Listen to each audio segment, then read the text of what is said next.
Coming up on Tech News Today, BitTorrent gets into the original content game. Obama unveils the Cybersecurity National Action Plan. Oculus-ready PCs are announced. We have details on that. The first edition of the Becky Worley rant, and so much more. Tech News Today is next. This is Twit. Bandwidth for Tech News Today is provided by CashFly at CACHEFLY.com. Hi, everybody. It's time for our annual audience survey. We'd really like to hear from you. It helps us understand our audience better, know what you like and don't like, how you listen to the show. It also helps us tell advertisers what kind of people listen. But I promise you, your feedback is always kept personally anonymous. All you have to do is visit twit.tv/survey and let us know what you think. It'll just take a few minutes, and it'll help us make Twit even better. We really appreciate your support and any help you can give us. twit.tv/survey.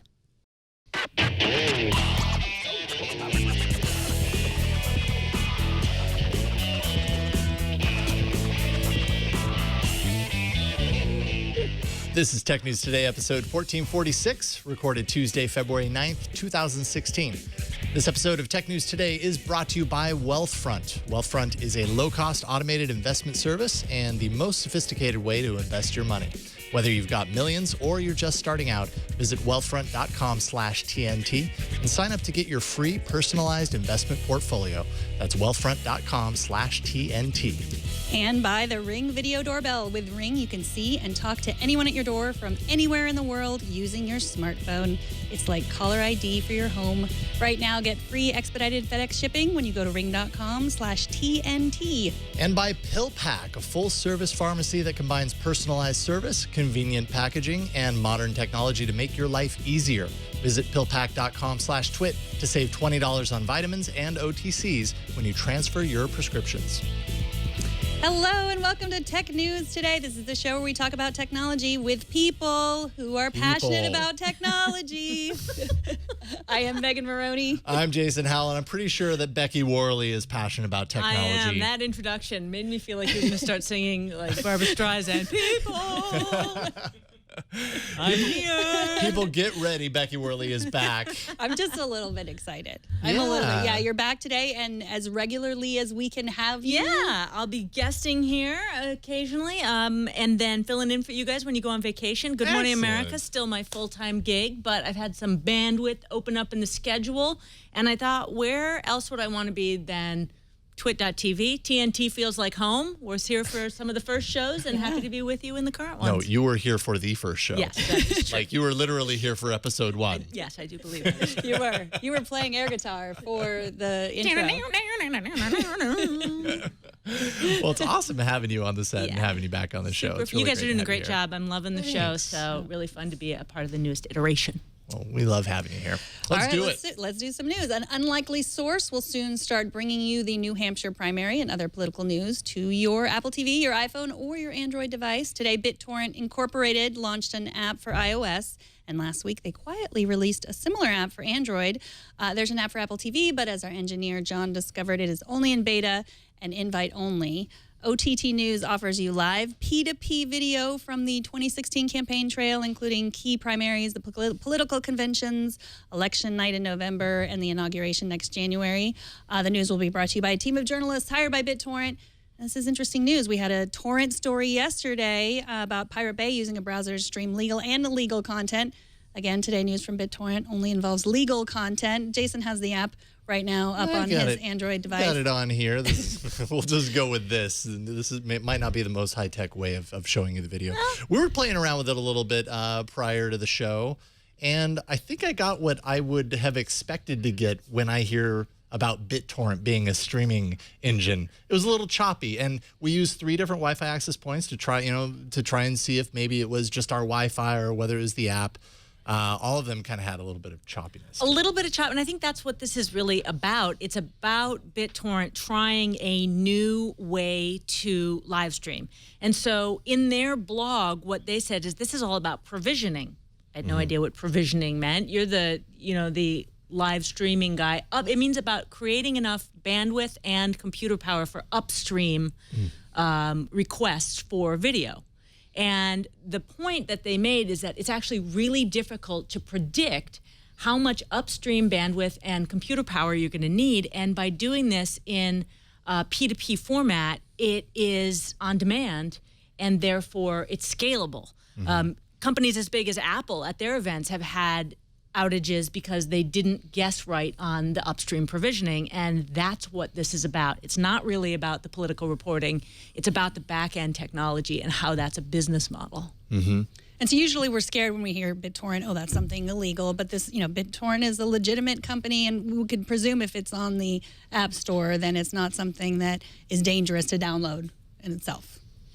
By the way, Dan Patterson is on there right now. Nice. Had him on screens. It was Screensavers over the weekend. Former ABC radio guy, and right there. he knows his stuff. Oh, when it yeah. comes So to, it makes sense, actually, that he'd be showing up. Oh, yeah. He's a in new this. tech guy He's for all sure. about tech and politics. I was excited to see it on the Apple TV because, that is, then it's like I'm in my living room, I'm watching it with the family. It's, that experience other than, because we have a lot of ways to live stream stuff. And, now there's political reporting on Snapchat and, there's all this stuff. So I was excited, and I'll be looking forward to watching it on the Apple TV. The one thing I would say is I have to, give my employer, I have to disclaim that I work for ABC News, but it's interesting who wants to have disintermediated coverage like this, and those who want the voices of reason, the George Stephanopoulos of the world, right. and the Jake Tappers, and who wants to have it completely wide open? What's more wide open than a P2P broadcast, or who wants it to be completely locked down and edited and have a voice of sort of editorial voice on it. So Totally. that'll be something that's different about this election cycle. Yeah, because yes, and about this in particular, it's not just about the technology, which is very interesting. It's also kind of just about the fact that BitTorrent is producing content, producing original content, and it has essentially what amounts to an internet channel with which to deliver it through. So very interesting stuff for BitTorrent. It's interesting you bring up ABC because everybody has a bias, but when it was the traditional networks, we sort of understood where the bias was. Now it's like when it just comes from who is that, we don't really know what their bias is. So Yep. It will be an interesting. It's the millennials talking. We're learning so much from the millennials on the show. It's true. Twitter is looking to make its users feel safe on its network. And to that end, today they announced the Twitter Trust and Safety Council. Around 40 global organizations, a little bit more than 40, and individuals make up the council. It's basically just kind of a giant pool of expertise. It's going to kind of help guide Twitter and point them in the right direction so that they can do what they really are trying to do in many ways right now, combating hate and all that kind of stuff, that kind of talk on their network. And Twitter really just kind of considers this a big part of its foundational strategy for safety using its service. We think this is a baby step. I don't know. It's like an advisory board essentially. Is that big enough? Well, and I think, I read a little bit from the people that criticized Twitter, and, these people were already there. It was sort of already there. They've just announced it. Right. But it is a hard job. It's a hard job for anyone with an internet community to balance free speech with hate and harassment. And Twitter is one of the hardest because it's just, we talked about this last night. It's a public place where very few people have their tweets protected, and it's very easy to call someone out, and so a lot of people just leave. They say, I'm not gonna tweet here because it's rife with harassment. But you don't want that either. That's silencing people. What's great about Twitter is it's the wild, wild west. What's bad about Twitter is it's the wild, wild west. And as a parent, I am constantly rethinking all these technologies and seeing them in the light of people who don't understand the complexity and intensity of some of these mediums. And I talk to my kids about it, and I say, no, you need supervision there. It's like trying to cross a superhighway on foot. And that's what it's like for a lot of people when they get caught in any kind of a Twitter war or don't understand the how wild it can be. That is probably one of the biggest challenges as any online community is trying to grow. Everywhere from Twit to one of the co-founders of Reddit was on TV today talking about how difficult it is for them to be comfortable with uncomfortable conversations. That's a really big challenge when you've got this disintermediated content. Yeah, especially when you're talking about a company like Reddit, which is filled with uncomfortable conversations. But, Twitter's kind of the same, just due to sheer volume, right? And Twitter has definitely done a lot in recent time to kind of try and tackle this. They've tripled their staff in handling reports of abuse. They've made filters that kind of hide abusive tweets from users when needed. They've made changes to the rules on abusive behavior and hateful conduct. So they're certainly doing, it seems, putting pieces into place, but it just really illustrates just the larger difficulty in doing this when it's such a popular service, the massive amount of users, and that it's a worldwide service. And that just creates complications depending on what region you're in. Everything's different everywhere that you are. Everything's perceived as different. How do you even tackle that? I don't even know. It's good to have a conversation, and because this is National Online Security Day, it's a good time to have that conversation. But that's not Twitter's big problem. Twitter's big problem is not this issue. They have many other problems. They have this and more. Yes. We have an hour. Yes. Yeah, so the money problem, how are they going to make money? That is a big problem. So many people use it and it gets, breaks news, but then they're still struggling to figure out how they're going to make money. And today they announced First View, a new offering for advertisers to buy space so that you see their ads first before you see the tweets in whatever order Twitter decides to show you them. So this is an interesting new advancement for advertisers, and also showing that that's really valuable space, that top of Twitter. The very top, right when you launch it, if your video is playing first and foremost for everybody, that's prime real estate right there. You have to imagine it's going to be pretty expensive to get in there. I don't think that they've announced or released pricing on this quite yet. 24-hour time period for the video that's there, so you buy it in a 24-hour chunk and it's placed at the top of that timeline. And you can see in this example, it isn't actually placed at the exact top. It seems like it's placed just below the very top one, so I don't know. Yeah, promoted tweets are usually second or third. Yeah. It reminds me a lot of what Facebook, kind of does through its newsfeed. So very similar. Twitter, they've been in the news a lot. They have their earnings call tomorrow, I think. It could be very interesting given what went down with LinkedIn. We'll talk about that later in the show. I don't think it'll be that much of a bloodbath. But my personal opinion is that Twitter doesn't have a reach problem in terms of not having enough users, not having the right demographics, not having the right engagement. They have an advertising problem. So if you look online, there are amazing lists that compare Twitter versus Facebook for advertisers.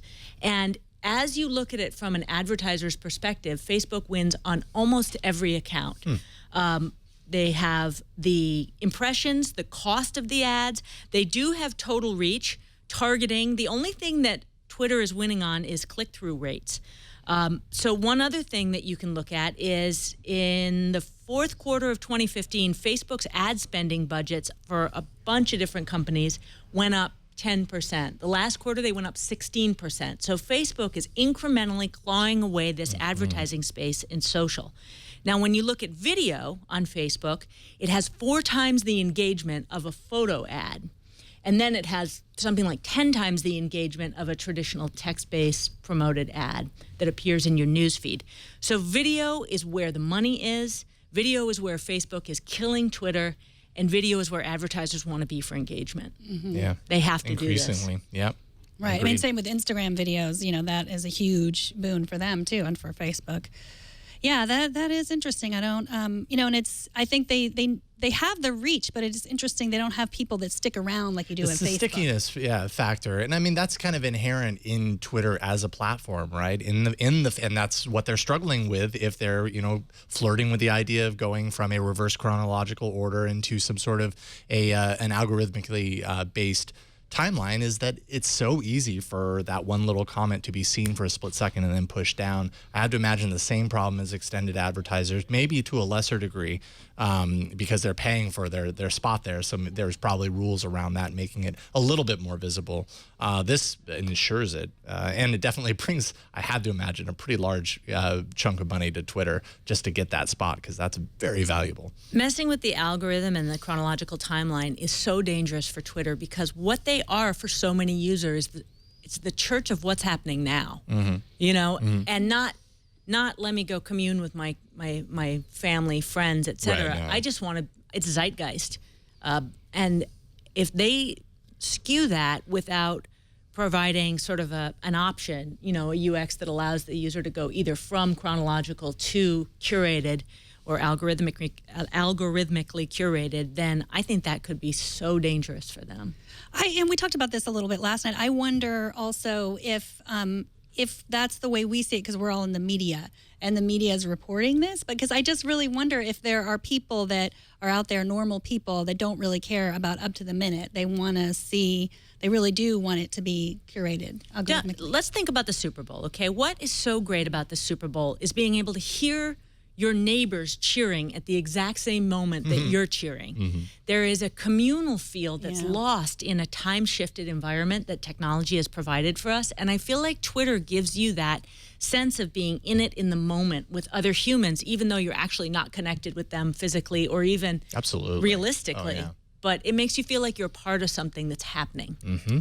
For all TV. Like, I always see people tweeting about TV they're watching, but I don't watch live TV, so it's just kind of entertaining. But so you don't need to, because you've got Twitter, right, so you can exactly. just watch everybody else. That's what I like. Christina Warren live tweets The Bachelor, and I'm just like, I've never watched The Bachelor, I never will, but I love her tweets about The Bachelor. It's like you're reading the Bachelor book, and you've got in your mind's eye what it all looks like. Mind exploding, reading. I know. Bachelor. I think my universe just I'm sorry to even put that out there in the universe.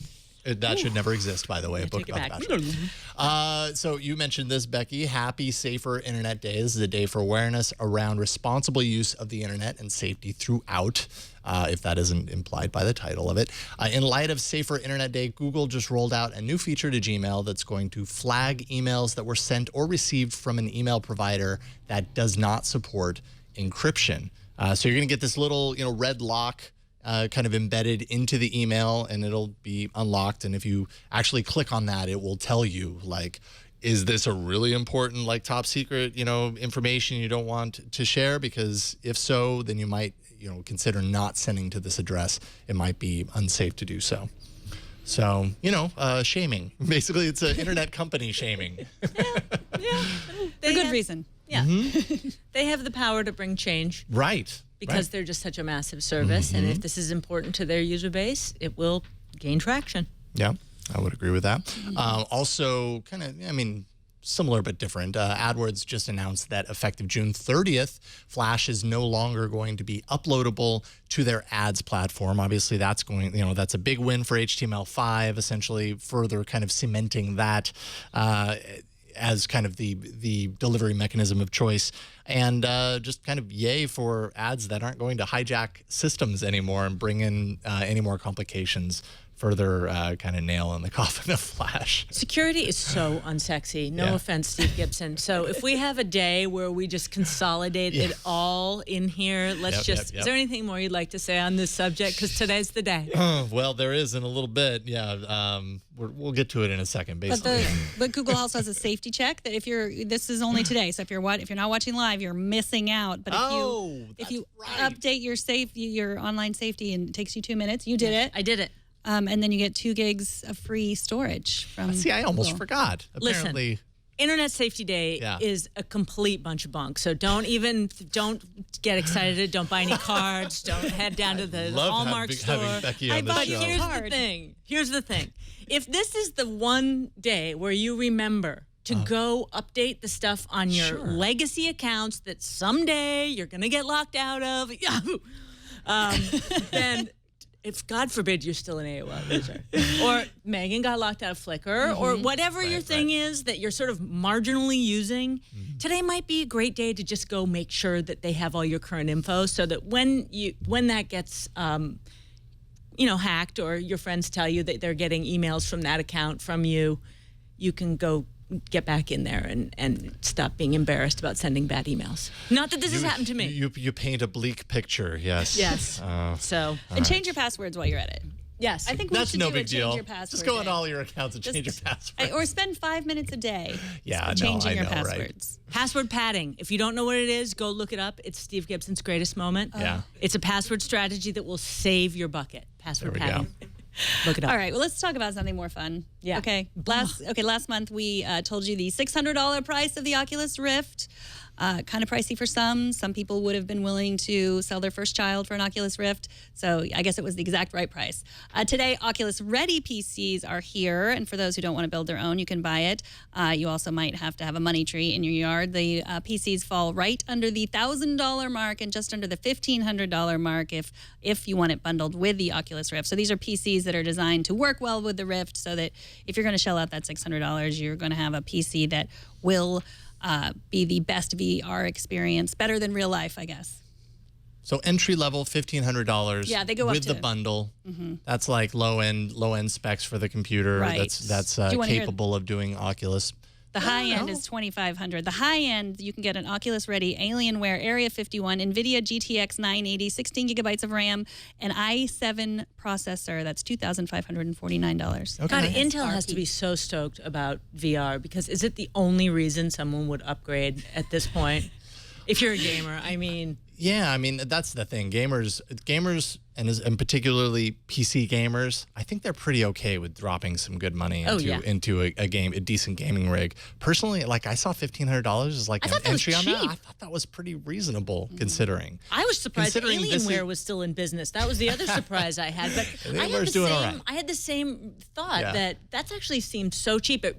You know, having been out of day-to-day tech reporting and getting into the specs of hardware, you know, you come back into it and you've had a little bit of a break. And to me, I've just perceived hardware as being so commoditized at this level that that was a surprise at how cheap they were. I mean, you could do what Leo's doing and you could just build your own, right? Yeah. He's working on building his own. I don't know what but you still have to buy the Oculus, which is, $500, $600. I can't remember exactly. $599. $600. So you get a little bit of a kind of a package price discount when you're bundling it with this, so that's something to keep in mind. But that's $2,500 for something that no one's used before. That you don't know if it's going to be good or not.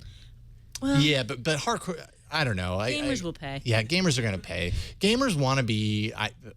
Allow me to speak for gamers. I am not a gamer, but I imagine because I used to be a gamer, the gamers want to be at the forefront of this stuff, right? And there are a lot of signs that are pointing to probably the best VR push that we've ever had happening right before our eyes coming up over the course of this next year. So if it's going to happen anytime soon, it's probably going to be now. And the more things like this are successful, the more that encourages people to develop for it. I think it's right to happen.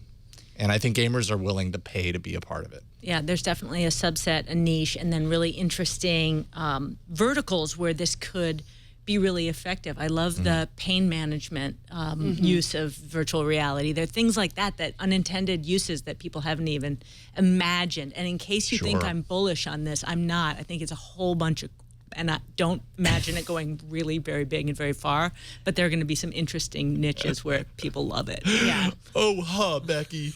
That's what I have to say. I want my VR to survive. I'm not a gamer anymore. I might just have to get back into it. That's how excited I am about VR. I mean, I'm passionate about gaming too because when that new Plants vs. Zombies come out, I'm totally shelling out $299. I don't even care that I have to pay. Reckless abandon. And don't try to tell us there's not Minecraft 24 hours a day going on in your house. Oh, there is. We'll discuss. Okay. All right. All right. So after the break, how far will $19 billion go in preventing the next hack?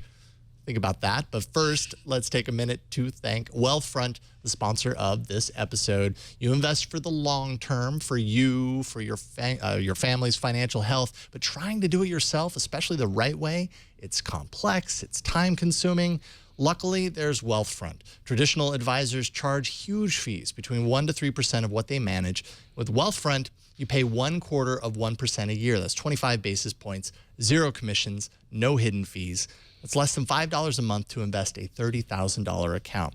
There are no additional charges for any of Wealthfront's services, and you can get started investing today for as little as $500. It only takes a few minutes to sign up. You go to wealthfront.com, it goes right to work, monitoring your portfolios around the clock, taking action as soon as an opportunity arises. Wealthfront is transparent, it's accessible. You can actually view all of your accounts in one single place, whether they're personal, joint, or retirement accounts. You can also see every trade that Wealthfront makes on your behalf in your dashboard, on your desktop, or with their mobile app. And did you know that there are more than 90% of portfolios that aren't invested the right way for the long term? With Wealthfront's new portfolio review, you can see if your portfolio is at risk, how diversified your investments are, what you're losing to fees, even minimize your taxes, all for free. Wealthfront's process is based on Nobel Prize-winning academic research, and it's the best investment practices used here. We've heard from many Twit fans who've used Wealthfront and love how they can diversify their portfolios and buy stocks from in-demand companies like Apple, Amazon, Facebook, all commission-free. Wealthfront manages over $2.6 billion in client assets, and it's growing rapidly every day. So what are you waiting for? Invest in your future today with Wealthfront. Visit wealthfront.com/TNT to sign up and get your free personalized investment portfolio. You'll see the customized allocation they recommend for your profile. And just for Twit listeners, if you sign up to invest, Wealthfront will manage your first $15,000 entirely free of charge for life. Join the many Twit fans who have seen success, huge success with Wealthfront, and claim your offer today at wealthfront.com/TNT. All right, so obviously security is a big thread in today's episode, and rather fitting for Safer Internet Day, of course. That continues with the news that President Obama today introduced the Cybersecurity National Action Plan, or CNAP. Joining us to talk about the plan is Eric Geller, morning editor and political reporter at The Daily Dot. How you doing, Eric? Great, thanks for having me. It's a pleasure to get you on. So first of all, what exactly does CNAP aim to achieve, kind of in the broader sense? Sure. So it's interesting. It's kind of a smorgasbord of things that the president wants Congress to pay for and things that he can do on his own through executive orders. You might have heard about a cybersecurity commission. He announced that via executive order today. And that's kind of a 10-year plan. He wants to have a report by December on what the government should do over the next decade. He's also establishing a privacy council. There's been a lot of concerns about how the government manages Americans' data. So that's going to be a big thing for this council, basically looking at ways to better protect data. I'm sure your listeners and viewers are familiar with many data breaches that we've seen over the past 2 years. That's going to be a big part of that. But then there's also, as you mentioned, this is a $19 billion request from Congress. Some of the highlights, he's asking for $62 million to improve cybersecurity education. So if you talk to experts, one of the things that they will say is it's very difficult to find qualified professionals in this field. President Obama basically wants Congress to spend this money to get people up to speed, create a unified curriculum. There's going to be loan forgiveness if you go into a federal government cybersecurity career. So they're really trying to address every aspect of this. They're also going to be working with the private sector to certify devices as secure for the Internet of Things. It's almost like they looked at every single thing that people were complaining about, and they said, well, how can we put together a toolkit of all the things that people are asking for and put it into this budget? So the loan forgiveness, is that the cyber core reserve? Like, is it sort of like the Peace Corps? So the Cyber Core Reserve is one of sort of 2 or 3 prongs for the education. It's different from loan forgiveness, but it's basically about scholarships, grant money, different from the loan forgiveness, but still very much geared toward encouraging people to pick up this field that has not seen a tremendous amount of adoption. And certainly a lot of the people who do pick it up are going to Silicon Valley. They're going to New York, the big financial firms. This is not an area where the government has traditionally had a major leg up, except to say our mission is unique. You get to work on, saving your country and all of that. Well, this is now an opportunity to say, we're also going to give you some money if you commit to working for the government after you graduate. Eric, I'm going to play the cynical side of this coin, Becky Worley speaking here. And I would say that this sounds, in some forms, like a bit of a reaction and maybe a CYA for all of the data breaches we've seen, going back to the Office of Personnel Management and then the one just the other day from the DOJ. My question is, what is your perception, having dug into this, of $19 billion? That's a lot of money. What do you think the long-term effects will be when you look back at this action in 5 or 10 years? Will there be any? Well, it's interesting because one of the things that is included in the budget but is not being highlighted as much, is the federal government has the system based at the Department of Homeland Security called the Einstein system, which is kind of the civilian cyber defense network. So it's the code that runs on government machines and servers and tries to stop threats from infecting these networks, which, as you mentioned, the OPM breach, kind of the biggest example in recent years.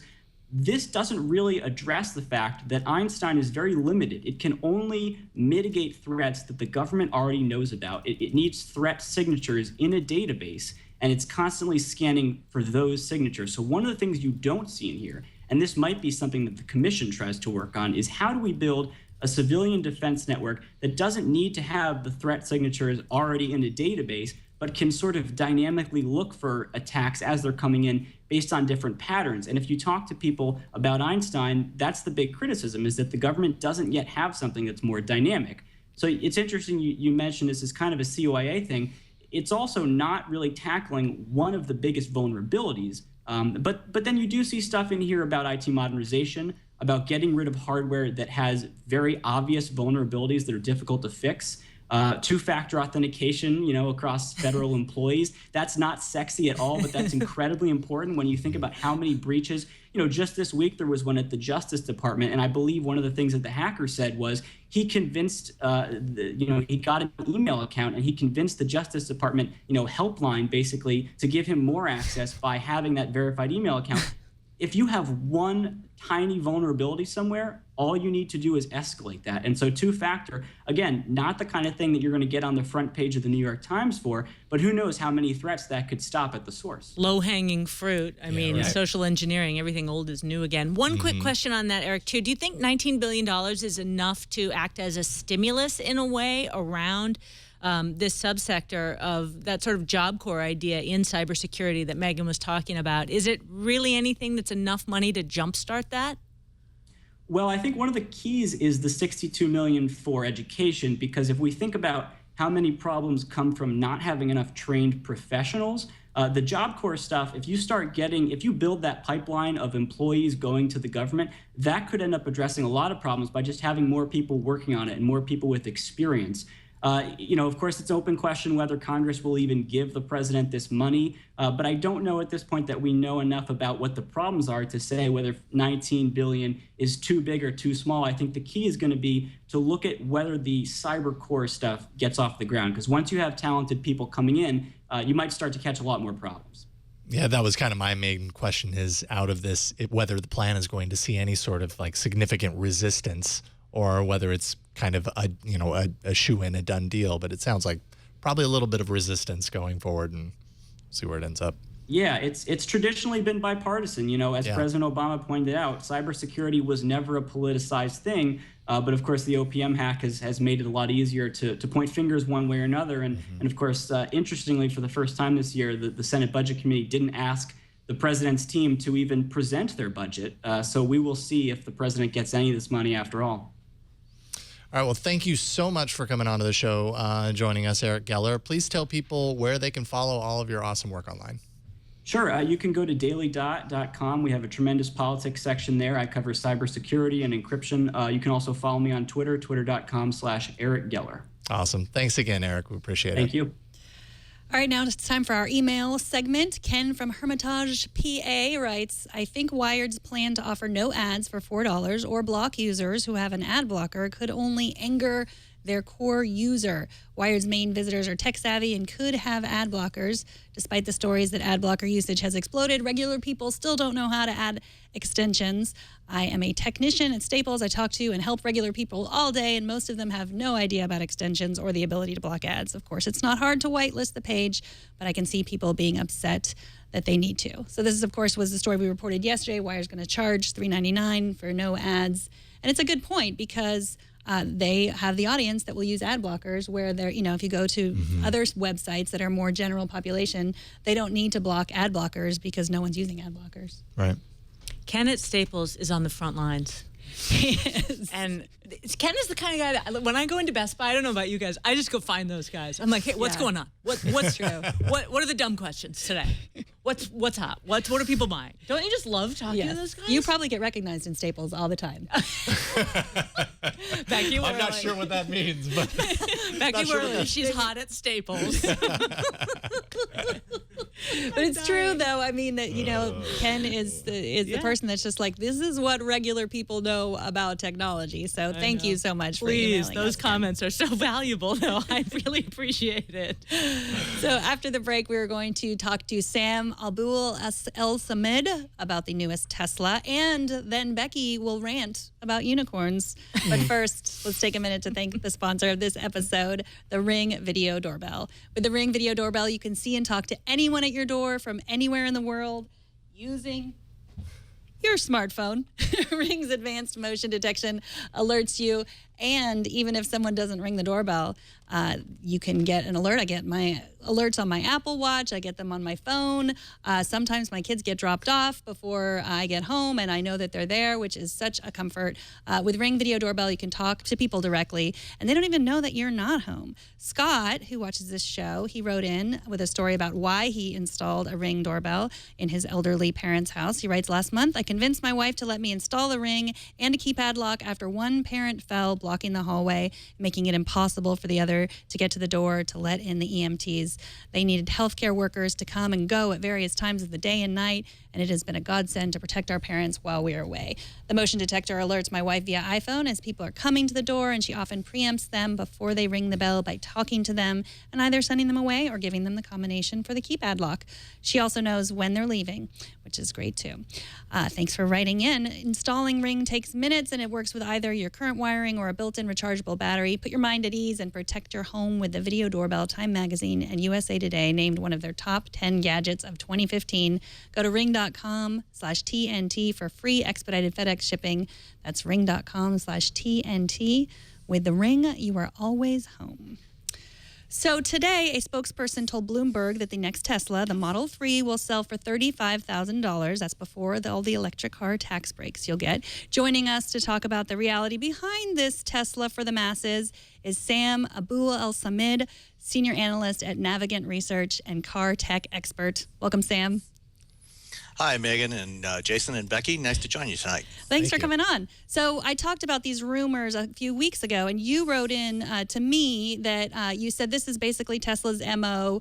It's unlikely that you'll be able to get a 200-mile. I guessed it was going to be a 200-mile range, and you said it's unlikely that you'll get a 200-mile Model 3 for $35,000. Can you talk a little bit about that? Sure. Based on the pattern that they've set previously, before they launched the Model S, when they first announced it, they said that the Model S would have a 300-mile range and it would be available for $50,000. What they didn't say at the time, and wasn't known until later, was that those were two different cars. The car with the 250 to 300-mile range cost closer to $100,000 or more, and the $50,000 one only had a 160-mile range. And in fact, they ended up not even building those because there were so few orders for them. And my guess is that when they launch the Model 3, they'll probably have, again, multiple different battery sizes, different ranges, and there'll be a low-end one that they'll sell for $35,000, and then a high-end one that will probably cost somewhere in the mid $40,000 range as a base price, and that'll be the one that'll have the 200-plus mile range.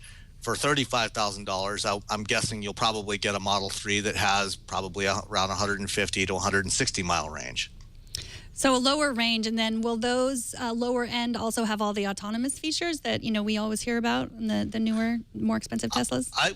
I would guess probably not, because again, look using the Model S as a pattern. Something that Tesla's done something very interesting. Typically, most automakers, when they offer a feature, they don't build in the hardware for that feature unless you actually order the car with that feature. So if you don't want adaptive cruise control or lane departure warning, and you buy the car, it won't have the sensors for that in it. Tesla, starting in late 2014, when they first announced autopilot, started building all their cars with the sensors in there from the factory, and then they enabled the capability through software updates later on. And if you don't pay for the software update for autopilot, the sensors are just sitting there idle. They don't do anything, so you don't get that functionality. But that's a cost that Tesla's had to build in. And in order to reach that $35,000 price point, part of the problem was Tesla has never actually made money building and selling cars. The only one quarter when they've ever been profitable was based on selling a bunch of zero emissions credits to other automakers. So if they're ever going to make money, especially on a low-end vehicle that has lower profit margins on it, they're probably going to have to leave hardware off. So most likely, if you buy a base Model 3, it won't have those sensors in there, and you won't be able to get a software upgrade later on. So the Model S is, it says the Model S is $55,000, but it's really closer to $80,000, right? Like that's what you're paying. So you're saying the same thing is going to happen with this new cheaper Tesla. Yeah, in fact, before they started building the Model S, they advertised a $55,000 model. But once they got the orders in and realized there were very few orders for the baseline model, they dropped it. And right now, the cheapest Model S you can buy is $70,000. I don't think that they'll drop the baseline Model 3 because they do want to have one that they can sell for that $35,000 price. But I believe that you probably will not get the 200-mile range at that price point. You'll probably have to pay extra to get that range. Sam, it's Becky here. I'm going to ask you a tough question. I just want a one-word answer. In the low end of the range, we're talking about the Leaf at about $30,000. Then you have sort of the mid-range with the BMW EV around, 45? And then we're looking at this car coming in more around $35,000. Who's going to win in this price range if you consider those all in one big lump? The Chevy Bolt. Right. That's even. I wondered if you were going to bring that in. So that's the 200-mile range, $25,000. Is that how much the Bolt was going to be? Yeah, the sticker price will actually be around between $37,000 and $38,000, and then after the federal tax incentives, that'll bring it down to about $30,000. And then if you live somewhere like California or other states where they have state incentives, that could bring it down, down as low as that. $25,000 price point. I think there's a couple of states that have $5,000 state incentives. California is $2,500, so California would be about $27,000 for a Bolt. But it varies a lot by state based on their tax credits that they offer. God willing, cheap oil doesn't screw this all up, Sam. Really good information. Thank you so much. That's going to be the big problem for everybody trying to sell battery electric vehicles is cheap oil. Wow. So, manufacturers are going to have to make sure that the cars can sell on their own merits, without having to rely on, because, there's a certain limited sector of the market that wants green cars. And are willing to pay extra for it, but that's a pretty small niche of the market, and so these cars are going to have to appeal to consumers on their own merits based on their performance and their range and their cost. And so, I think that 200-mile, $30,000 price point may well be the sweet spot for where you start to get mainstream adoption of electric vehicles. Sure. Well, Sam, thank you so much for joining us, and thank you for emailing me, because now I'm going to turn to you for all our car tech needs and explanations, because there's so many interesting things with the the electric cars and the autonomous cars, and there's so many good topics. So thank you so much for sharing your expertise with us. Sam is tell everyone where people can find you. I'm a senior analyst for transportation with Navigant Research, and I cover things like advanced driving technologies like autonomous vehicles, connected vehicles, automotive cybersecurity, and alternative fuels. Well, great. And you did a great segment on the screensavers at all the car tech at CES with Leo, so check out that if you guys have time. Thanks so much for joining us. Thank you, Sam. Thanks. Anytime. Happy to join you. All righty. All right, our TNT fan of the day is Mike. He's a Vietnam vet, as well as a computer nerd from before it was cool. Mike watches us on his stationary bike while he's exercising, and Mike adds, I have a prosthetic left leg, as you can see in the photo here. Awesome stuff. Thank you so much for sending. I love the different perspectives that are sent in for this every single day. So thank you, Mike, for that. Show us how you watch and listen to TNT. Just record a video or take a picture of yourself or your setup. Post it on Instagram, Google+, Twitter, Facebook, Peach, Snapchat, whatever you got. Really doesn't matter. Email it. You can do that too. Use the hashtag HowIWatchTNT, and we will find it. All right, after the break, if you embarrassed yourself and your company with the Super Bowl, what would you do? Well, but first, let's take no, wait. Hey, that's different. No, we can talk about that. You want to talk about that? Okay, we can talk about it a little bit. But first, also, Becky is going to All go right. on a rant. That's right. We also have a rant possibly stirring over here with Becky. But first, let's take a minute to thank PillPack, the sponsor of this episode. Check it out. I'm going to make your life easier, okay? I can't solve all your problems, but I can make it so you don't have to set foot inside another pharmacy again. That is, of course, if you would rather open your front door, and have the pharmacy set foot inside your home. If that sounds like a better alternative, that's the beauty of PillPack. It's a full-service pharmacy that takes care of everything for you. They pre-sort and deliver your medications and vitamins in this easy-to-use and tear packets. You just pull it out of the box here, right? You've got it. This is today's PillPack. You just tear it off, boom, take it with you. There it is, all the information you need right there. So there's no questioning what you need to take and when. They do this by using robots. Yes, there are robots behind this box, as well as digital imaging technology, along with pharmacist oversight to ensure the accuracy of every pill pack. The pharmacists are available 24/7 from the privacy of your own home, so you no longer need to have those awkward pharmacy encounters. And they proactively call your doctor for you to manage all your refills so you'll never run out.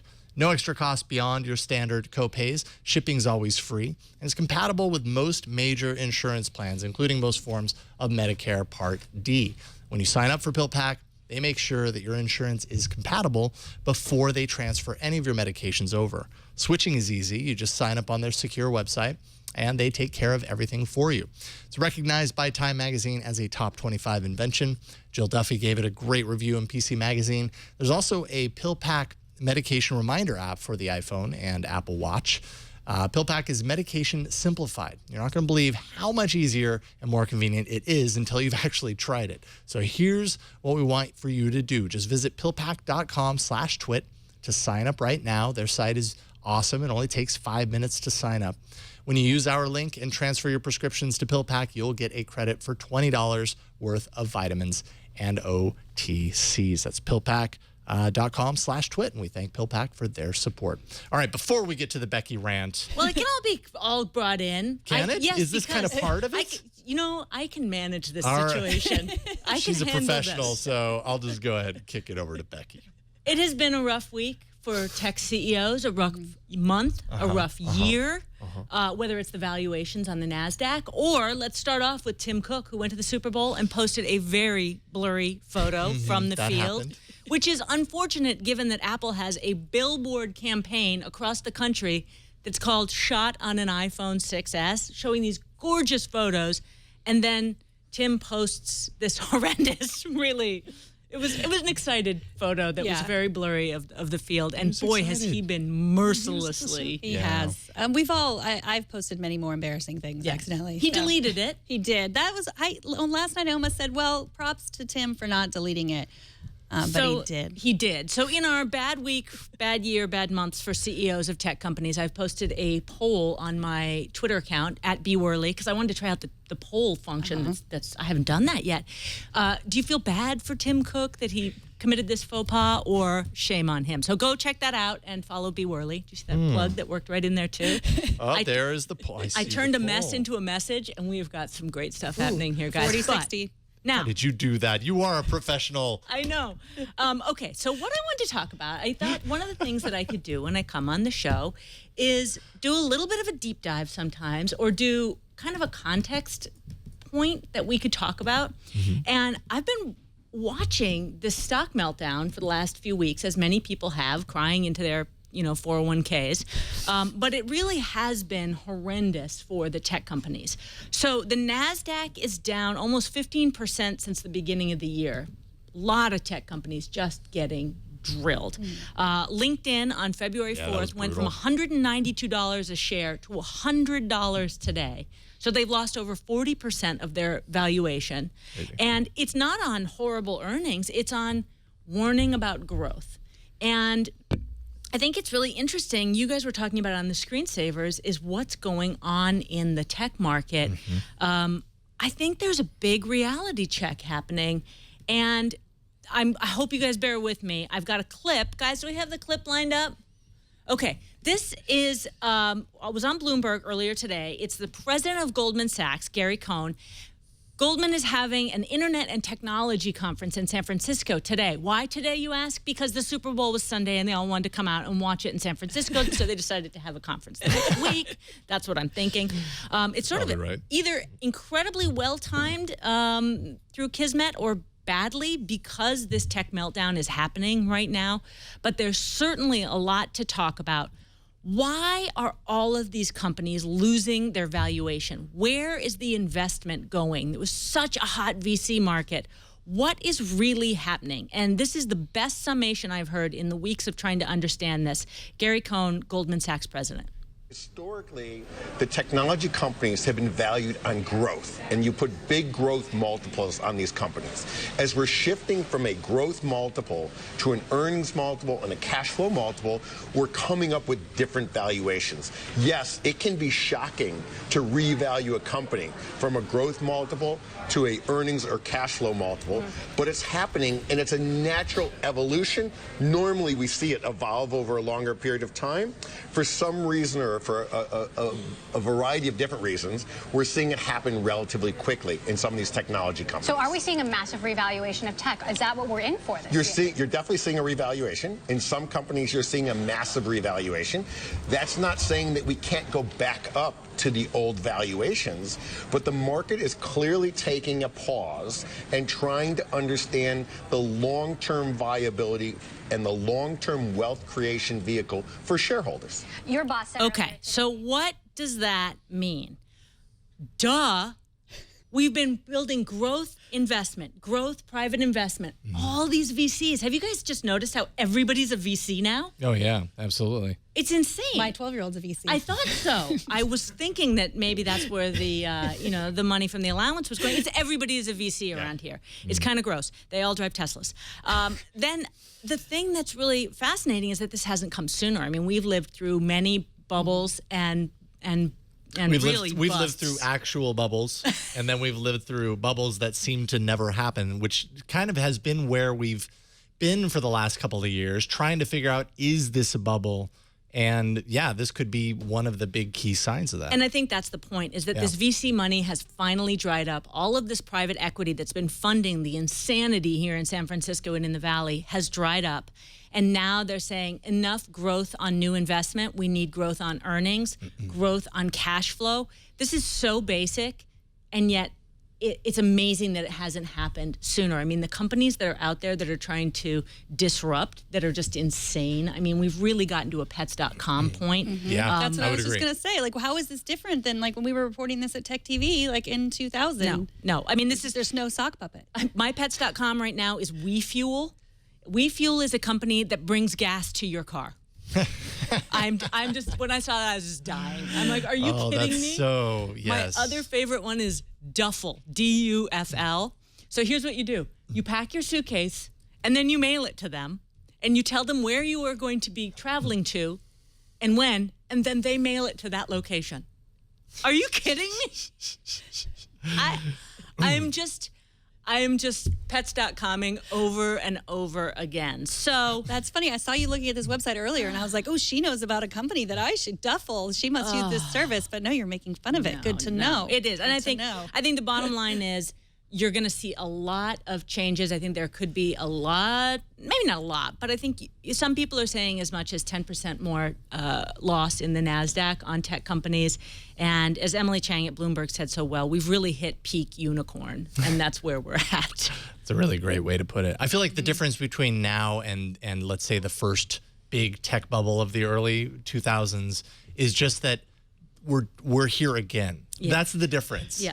Like the early tech bubble was everything was new. The internet enables so many crazy things. Let's do them all. Everybody had some great idea, a great sense of how valuable all of those tiny little meaningless things were, and that kind of came crashing down. Now it's taken a long time to kind of get back there, but we've been emboldened by the success leading up until now. The difference is we're there again, and now how do we, now everybody's just taking a more of a cautious approach, kind of correcting possibly in the right way. You're right. Some of these services are pretty silly. Even the services that aren't silly, even like social networks, like I think are kind of coming up against this from the sense that they've had so much money thrown into the service just based on their insane user, like you say, user growth, and now like everybody's kind of already decided what their social network of choice is. And so the reality comes to play when it's like, okay, well, just being a social network isn't enough anymore. Right. And this is my third bubble, our third bubble. And I don't care so much about investing. I'm interested in investing, but I know for this show, that's not what you guys care about. But what we care about is innovation. And after living through 3 bubbles, what I'm realizing, and everybody else probably already knew this, but it's nice to just call it out, innovation is directly tied to financing cycles and market cycles. And so the money that's coming in from all of these private investors, from VCs, from in the past IPOs, that's what fuels innovation, and then it hits a natural cap, and that's where we are right now. So this is not a finance story as much as in the context of this show, it's an innovation story, and understanding that that's where we are in this cycle. I would expect a lot of contraction, and as for that reason, that cybersecurity core is going to look really good to some of the kids coming out of school in 2 or 3 years when this contraction of the tech industry hits, and those jobs are not as insane as they are right now. Where do you go from there? Interesting. Well, I thought you were going to rain on my parade, but actually you just widened my mind. Oh. So thank you. You just broadened the umbrella to protect you from the rain. That's Exactly. a whirly Right. rant. A whirly rant is just taking the time to kind of have a little bit there's of a little verbal setup on that, but I like it. Let's do along more the of idea. that. I loved it. So there you go. Well, Becky, thank you so much for coming. thank you. I hope that you're not busy. I know you're busy, but I'm going to keep emailing you. How about tomorrow? Can you come tomorrow? I love it. I love it. I love being here. So This we show just is love, like home. we love having you. So thank Yeah. you for coming on, and hopefully we will see you again in a few weeks. Where can people follow you in the meantime? I'm on Good Morning America occasionally, frequently. I'm at B Worley on Twitter. I'm on the Facebook, on the Google Plus. I'm gonna get on the Snapchat, kids. So I'm gonna do it. Maybe tonight. Go vote in Becky's poll. There you go. And we'll let At you B know Worley. what Okay. B Worley. At B Worley. Got it. Thank you so much. Thank you. All right, tomorrow's guest will be Jason Heiner from Tech Republic. Great to get Jason on the show, although it'll be a battle of the Jasons, so that might be a little awkward, but it's okay. I'll let it slide. TNT records live every Monday through Friday at 4 p.m. Pacific, 7 p.m. Eastern, 12 a.m. UTC at twit.tv/live. You can always be a part of the show by emailing us at tnt@twit.tv or leaving us a short voicemail at 260-TNT-SHOW. You can also find the show on Twitter. We are at Tech News Today TV. And subscribe to our show at twit.tv/TNT and subscribe to the Twit newsletter at twit.tv/newsletter. Thank you for those of you who tweeted your blurry photos at me yesterday. I would like some more since Tim decided to take his off of Twitter. Tweet me your blurry photos. I am at Megan Morrone. And I am Jason Howell on Twitter. Thanks to our technical director, see, I got it right this time, Anthony Nielsen, and all the folks who help us produce this show every single day. Thanks to you for talking tech with us today. We will see you tomorrow. How do we do a high five when there's 3 of us? Boop.